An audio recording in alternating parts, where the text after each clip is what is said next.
Manannoo keetii baay'inaan argite gaafas yeroo sana. Mamadi Baraagoo geeraa kan amma yaadeen jiru inni nan beeku gaafa isaan inni san beeka. Leenca tokko jira leenca mucaan goota hedduu goota haasawaa afaan illee hin danda'u. Abbaan isaas qabsoo keessatti wareegame obbolee adeerri isaa qabsoo keessatti wareegamanii jaarsa nama guddaa abbaa hoomaa nama jedhamanu. Abbaa hoomaa jechuun goota geeraati.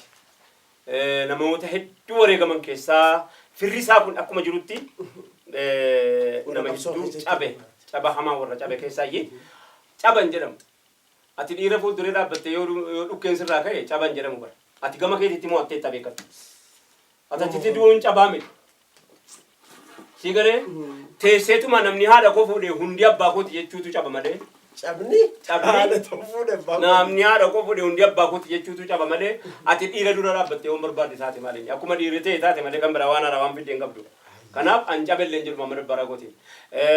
Hedduu jiranii ijoolleen wareegamtee hedduu jira hedduu. Mamadi Shariif kan butuchuun kan amma Koloraadoo jiru jalatti wareegamee jira. Mamadi Shariif magaalaa Jimmaa. Abduu Bawarri jira. Abduu Bawarri kun lama. Abduu Bawarri tokko galeera. Abduu Bawarri tokko achitti Abduu Basambii jira. Ijoollee hedduu jiranii. Kana biratti ijoollee dubartootaa fa'i jirti. Kan waraana keessatti dhiyaa Harargeetti kan wareegamte hedduu jirti. Kan bahaa Harargee keessa Haji Khalil fa'a. Haji Khalil Sandaaboo fa'a. Mana hidhamanii hidhaadhaa baanii rukutamanii du'an uleedhaan.